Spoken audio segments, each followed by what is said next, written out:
Welcome, parents and students, to our Scholar and Family Welcome Session for Pinellas County Schools' newest initiative entitled Elevating Excellence. My name is Kevin Hendrick, and I'm the Associate Superintendent for Teaching and Learning Services for Pinellas County Schools, and as such, I help to oversee all of our academic programming. And tonight, I'm happy to be your host as we kick off this new initiative for high-achieving students and their parents within Pinellas County Schools. Tonight, to give you a little orientation of what we have in store, I have about a 20-minute presentation that I'll run through with you this evening, and then we'll do about a 10 or so 15-minute question and answer session with the larger audience, and then after that, we'll be happy to stay and answer any individual questions you might have about yourself, your student, your son or daughter, as well as any other questions about our school system.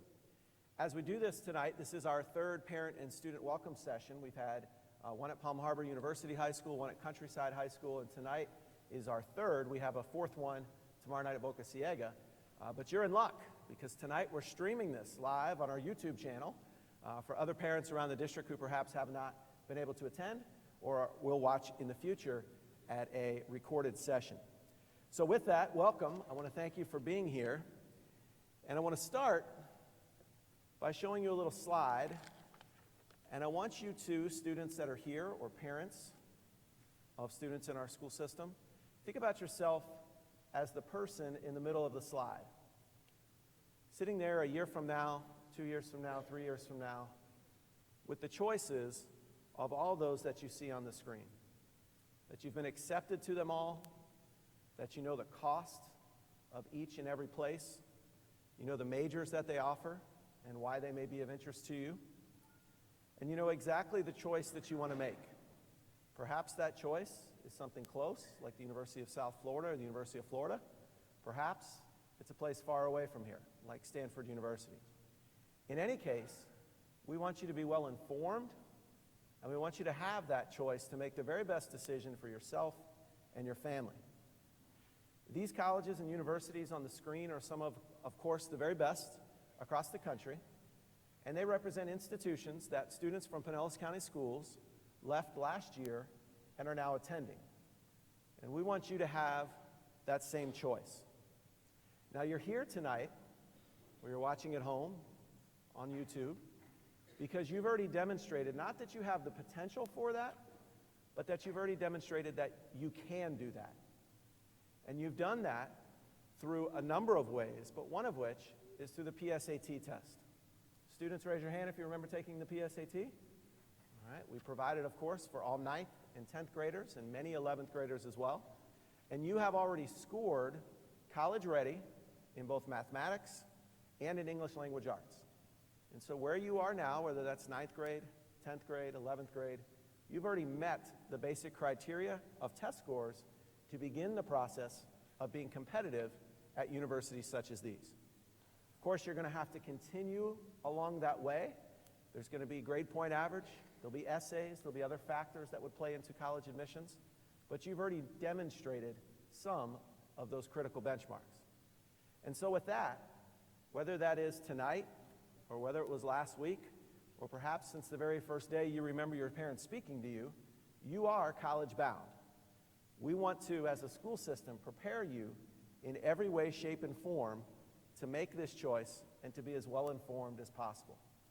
You are, by virtue of your invitation to this program, the elite of Pinellas County Schools. We want to support you in all of the endeavors that you have. And so, our Elevating Excellence program is an initiative that we are kicking off to support high-achieving students and their families for a personalized path to college success. We recognize in our public schools, like in almost every other public school district across the country, that our counseling model perhaps leaves a little bit to be desired. 400 students to one counselor is not always the best model that we'd like to see. And so for you to get to that college of your dreams and be well informed for those colleges, we know we need to do a little bit more. And that's where Elevating Excellence comes in. And so it's built around 6 pillars of supporting students and their families. And I'm going to briefly walk you through each of those 6. The first is your course pathway. All students are taking courses right now Raise your hand if you've already registered for courses next year. I would imagine most of you. That pathway or course progression, the courses that you take, helps to really define the type of school that you want to attend.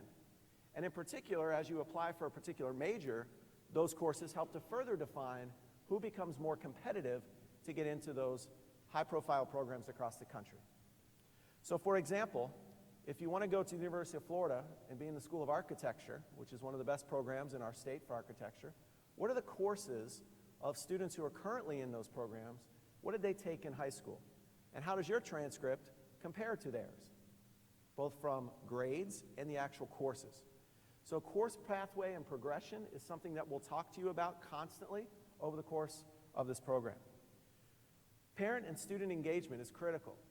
Oftentimes we engage our students in many ways, but sometimes it doesn't always get to parents.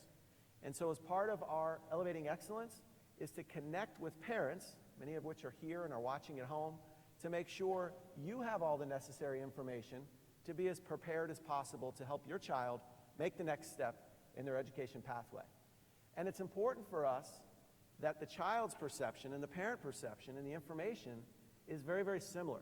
We don't want to disconnect where the child thinks, oh, I can go do this, and mom and dad come back and say, well, that would be nice, except for the $20,000 it cost out of my pocket to send you. So we want to make sure you're on a similar pathway and that you have informed choices. That parent engagement starts tonight, but it will continue throughout the program, and I'll hit on some of those a little bit later.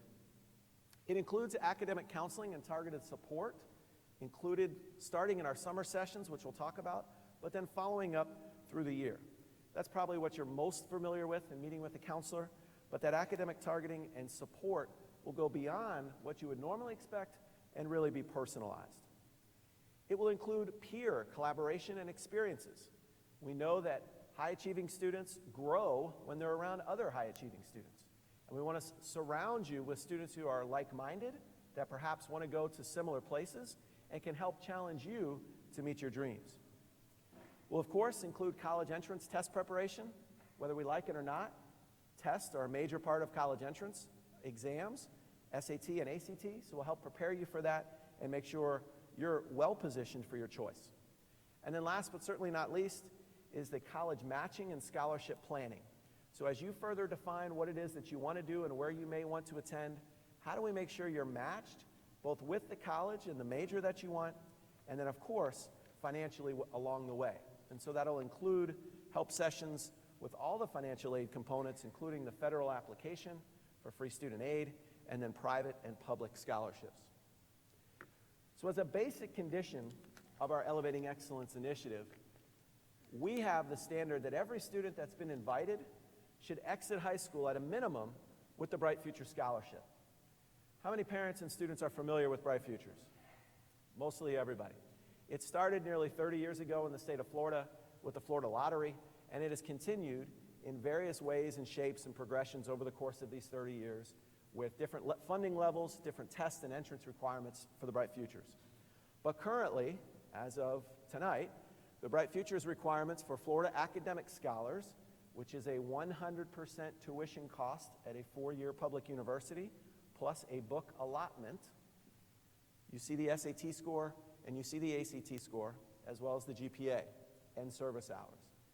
For the Florida Medallion Scholar, it is 75% at a four-year university, plus a book allotment, and you'll see the GPA and test scores there as well. What we want to help you with along the way is making sure you are using every advantage possible to hit these targets. So most students and parents know the graduation requirements. If I asked you what are the graduation requirements for social studies, you could probably tell me a year of world history, a year of U.S. history, semester of economics, semester of U.S. government. But what most parents and students don't know is that when it comes to using social studies for the Bright Future Scholarship, you have to use 3 credits, but there are variables in which those 3 credits can be. So you can use elective social studies credits, like psychology or sociology or advanced placement human geography, and things like that. So there are ways to up that GPA to a 3.0 or 3.5 beyond just the standard graduation requirements, and that's something we'll do along with you in this initiative, is we'll sit down, review your transcript with you, compare it to what the Bright Futures transcript requires, and see how we can best advantage you to make sure that the GPA goes as high as you can, and then obviously move to the test score. So that's one of the initiatives.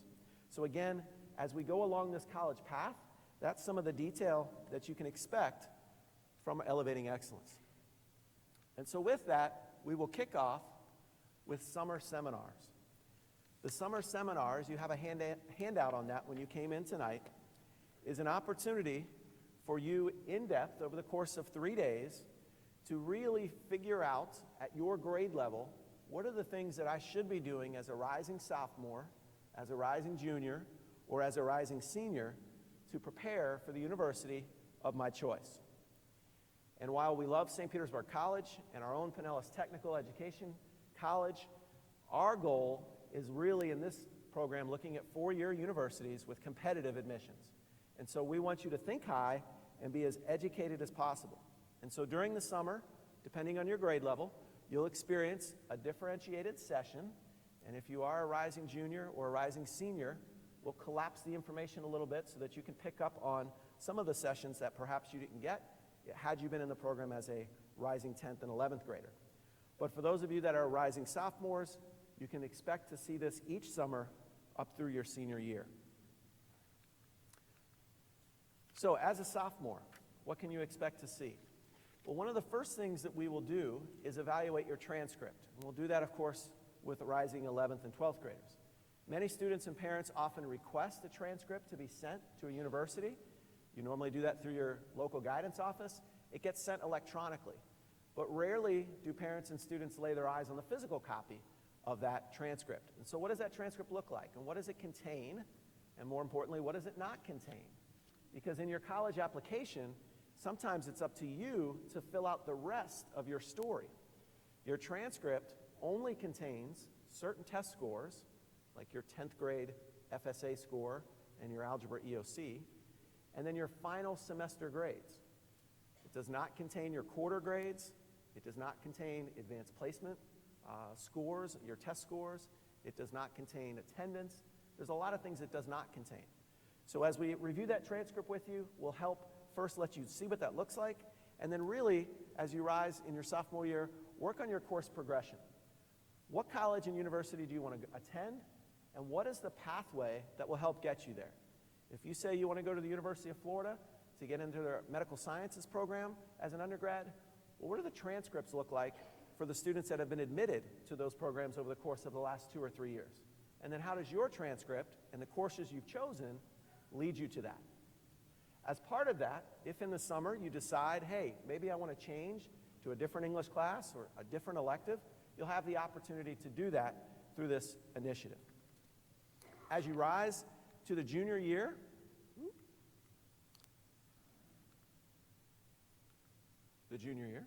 we'll reflect on your progress and really dig into the Bright Futures Scholarship and make sure you're on pace for one of those two levels. We'll work a lot on the test preparation for the juniors because that is the year that you'll first take the PSAT to potentially qualify for the National Merit Scholarship Competition. That's in October of your junior year. And then in the latter part of your junior year, you'll be taking the tests that are required for college admission, so the ACT and the SAT. So we'll focus a lot on that. And it was mentioned in the last slide, and I'll hit it again in a couple of these. You'll have the opportunity to hear from college admissions counselors on what they are looking for college admissions, both from a course grades, advanced placement, dual enrollment, service projects, and the other factors that go into that process. For rising seniors, we'll obviously dig in and focus a lot more. And so for seniors, we'll help you with your common application, we'll help you with college essays, and any particular requirement of a program that you want to apply for. Many of the specialized, high-performing colleges and universities require something extra. So what are those extra things? Maybe it's a separate national test, like the science portion of the SAT. Maybe it's a separate essay. Maybe it's something that they're looking for in terms of an interview. So we'll help you research those things and then help personalize that path for you. Along the way, each of the levels will participate in those college admissions panels, as well as college students. We'll have college students coming back, former Pinellas County students, and sharing their experiences and things that perhaps they wish they would have known as they applied for college. One of the unique and interesting parts for rising seniors especially will be participating in some mock interviews. Every year when students apply, particularly to Ivy League schools, but some of the more elite schools, they're often asked to do a mock interview with a local alumna of that college or university. Some of you perhaps are familiar with that. And so we'll have some of those folks here and perform some mock interviews on stage with some of our Elevating Excellence students, and then they'll do some peer interviews as well. So at each level, the program will be a little bit different, but across all three levels, they will participate in some common activities, like one, of course, being around like-minded peers. We'll have 4 locations for our Elevating Excellence Summer Seminars. They're on your handout, and I'll go over them again in just a moment. But part of that design is we want students to come together from different high schools. It's good to hear what is emphasized at different places, even within our own district. And so sometimes you may hear a greater emphasis on PSAT preparation through the Khan Academy or SATpractice.org at one particular high school, and it's good for other students to hear that. Likewise, perhaps there's an advanced placement class that students are getting ready to take the next year. We want them to hear from other students at other schools who have already been successful in that particular course. They'll collaborate with each other, do some small little projects and activities throughout the 3 days, and really practice how a college student gets ready for their next steps. And then at the end of that time, they're going to show off their work for the parents and the family.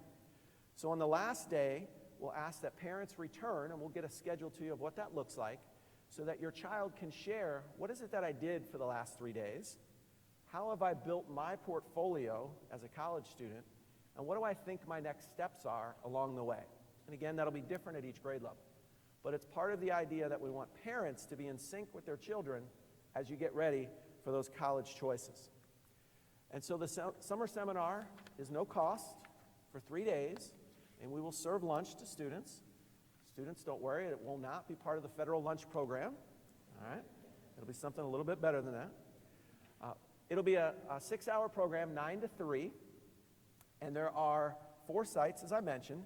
The last day will extend until about 5 o'clock because we want parents to be able to come and join in. If we need to stay later, we will.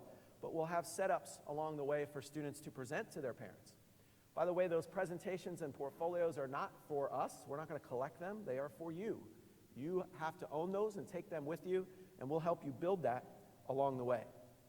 Parents are responsible and students are responsible for transportation, but we will have our buildings open, as we do all summer, for our high schools from 8 a.m.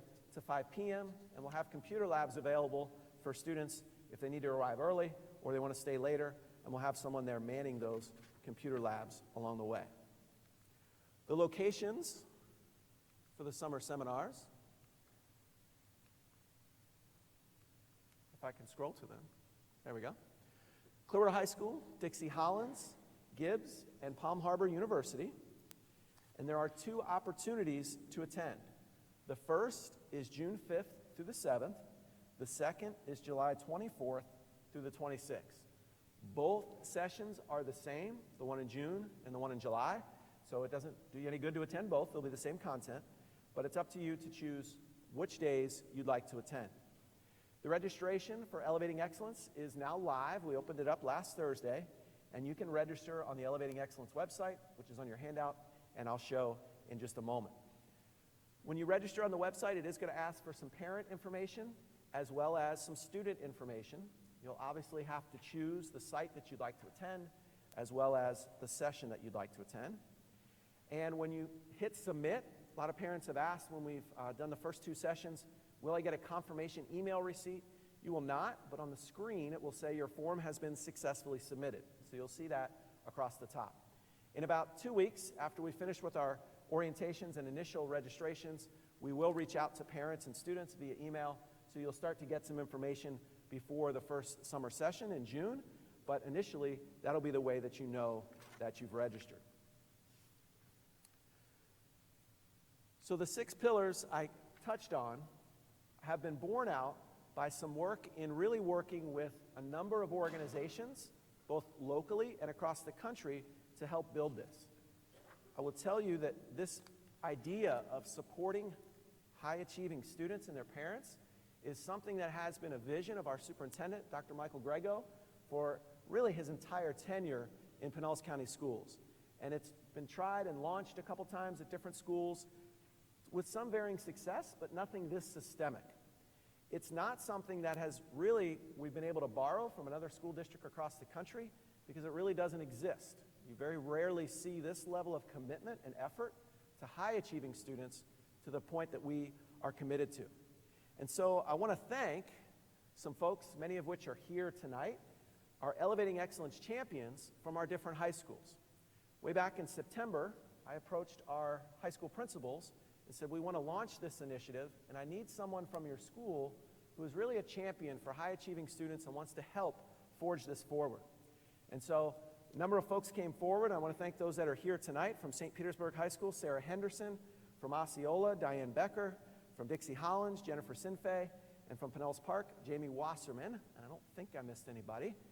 And at our other sessions, we've had others. And you'll see a few of their pictures here and the rest of the high schools here. So they've been helping to build this program under those 6 pillars for this summer, as well as other partners, such as the Pinellas Education Foundation, which is helping to fund some of this work, and some external partners across the country that they've engaged us with to help make sure that as this is built, it's done with evidence-based practices that have been successful in small parts across the country, whether that one part is on test prep or college essay writing, or perhaps building a system that gets kids and parents excited about these ideas. So I want to thank our Elevating Excellence champions that are here tonight that have helped to build this along the way. For our parents and our students, but in particular our parents, this is really an effort to engage you wholeheartedly in the process. So we're thankful that you're here tonight, but we don't want this to be the only time that you're engaged. It's been great as we've rolled this out at other schools to listen to questions, and so in just a moment I'll be asking for some parent questions to share, and please ask those, any ones that you might have. With us also tonight is Judy Vigu. Stand up in the back there, Mrs. Vigu. Mrs. Vigu is the head of our Advanced Studies and Academic Excellence programs in our district. She helps to oversee and implement all of our programs from advanced placement to dual enrollment, early college, early admissions, and a little bit of everything else in between. And as you reach out for questions, she's probably, and a member of her team are going to be the ones that respond, and I've had her email address on the screen. So I want to roll out to questions, 4 questions. We encourage folks to ask anything that may be appropriate for the whole group. If it's something that really is specific to your child, then we'll stay late and answer those later. But we want to start with ones that are for the whole group. So I believe Mrs. Dull, who's our Director of Strategic Planning and Policy and has helped to build this with us along the way, and we thank her for that. She's got a microphone. Please don't be shy. She'll come around and you can ask those questions.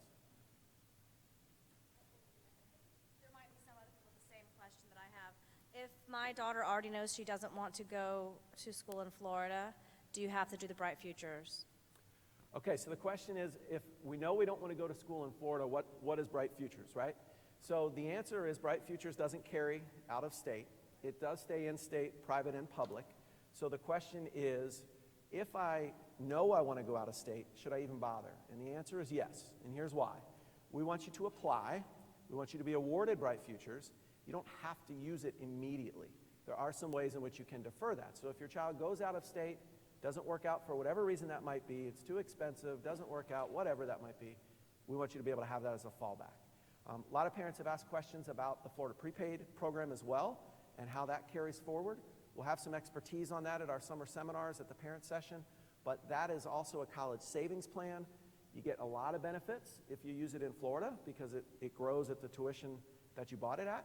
But if you can take that out of state, you just don't get the benefit of the growth of the money to the same extent. Yes, ma'am.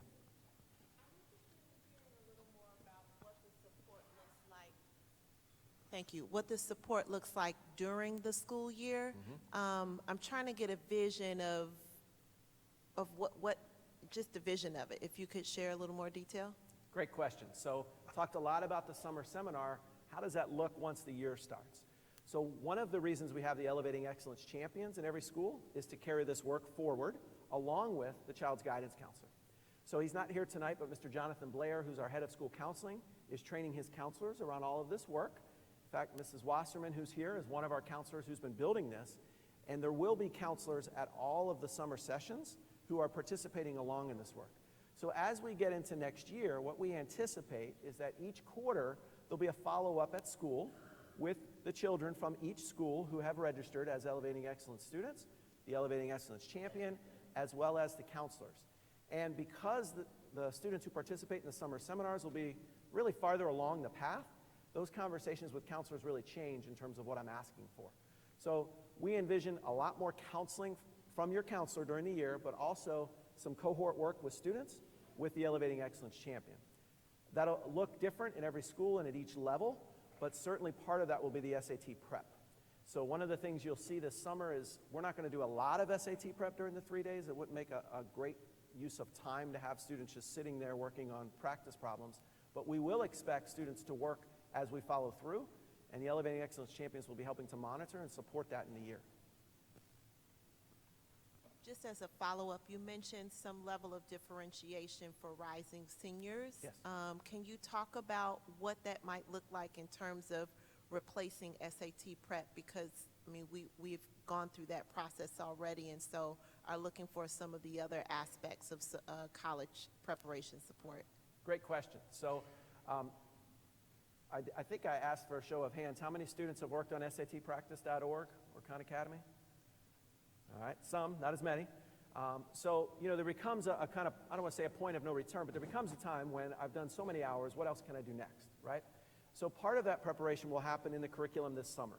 One of the organizations we've partnered with does this face-to-face, not online, and has given us some of the curriculum to help work through that. So part of it is, what is the score that I want to attain, right? Where do I want to go? What do I need to get to? Now, how far am I? And what are the strategies that get me those extra 2 points or those extra 40 points, depending on the test? So it will look a little different for each student and where they want to go, but it is beyond SATpractice.org for sure. Good questions. Sure.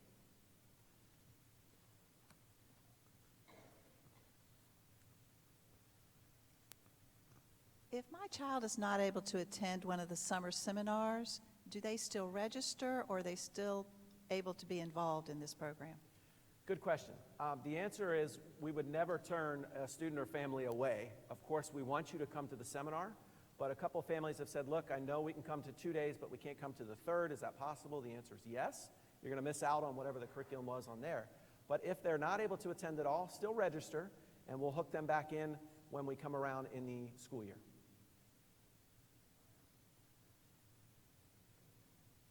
Can you tell us more about the pathways? For instance, my son is enjoying the construction program here at this school, and we wonder if there's something that would appeal to him. Sure. So the question about pathways, how do we make sure that students' courses that they're taking in high school match to their future goals? That's essentially the bottom line. Now, how do we bridge that gap in the middle? So if a student is wanting to go, used architecture before, let's use medical sciences, and they know that they want to perhaps go into the field of medicine, what are the courses that they're taking now that might make them attractive to a school or for a biology major, say to go to the University of Florida? Because every time, and this is a simple one, but an obvious thing is you should take anatomy and physiology, you should take chemistry, you should take biology in high school, because you're going to have to take those in your freshman and sophomore years, and there's no reason you shouldn't take that. Advanced placement biology obviously would be another good one. AP chemistry would be a great one. So those types of matches that we're talking about. It wouldn't take a student out of, say, a career academy program or any other unique program at a current school, but everybody has 1 or 2 electives plus their cores. So if your core is not looking at honors and advanced placement, or if your electives aren't maximizing your potential for college admission, we want to help connect those dots. Yes, ma'am.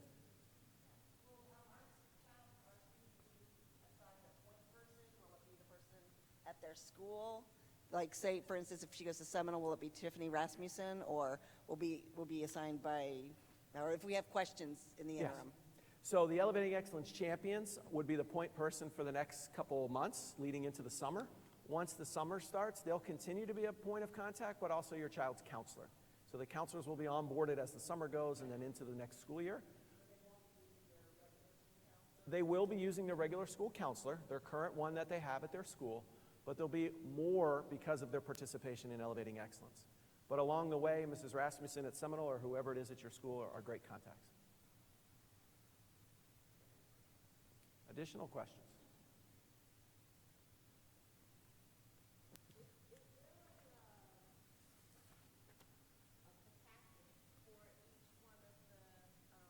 Sessions, so do you close it off after you have a certain number of students sign up?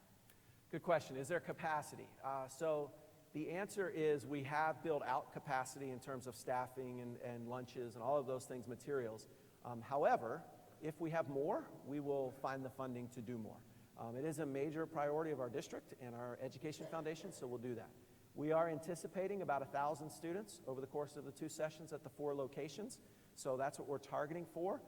Based on the response so far, we don't think that'll be a problem, but if we do get more than that, we're happy to accommodate as well. Good question. Yes, sir.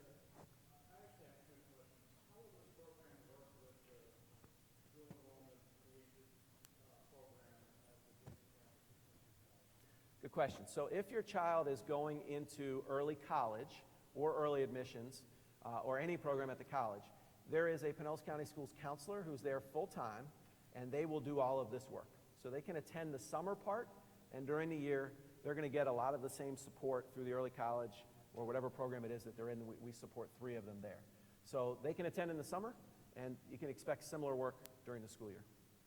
And then you said that their current guidance counselors are going to be trained to do this. Currently, it takes 2 to 3 days to get feedback from a guidance counselor because they're understaffed and they're overworked. Mm-hmm. How is this going to benefit my student if I can't get a hold of the guidance counselor right now with specific problems? Good question. So that goes back to the building in the regular times for communication. So we know that some of our counselors are overwhelmed, and so how do we make that easier? So if you know and your child knows, I'm going to have regular contact on a rotating basis, whether that's every 3 weeks, 6 weeks, 9 weeks, depending on the season that your child is in. If they're a rising sophomore, they're not going to need as much contact as a rising senior who has deadlines and applications and things like that. So in the school year, those things will be built in where you know what that is, as well as just a better familiarity of, I know that this child wants this, and I know the parents support this, and so it just becomes a priority, like any other program that we have in which there are people attached to. Additional questions? We want to thank our parents and students for coming, and as I mentioned earlier, we'll stay and answer any individual questions you have. We look forward to you signing up online and becoming part of our initial Elevating Excellence Champion program. Thank you. I wanna follow where she goes. I think of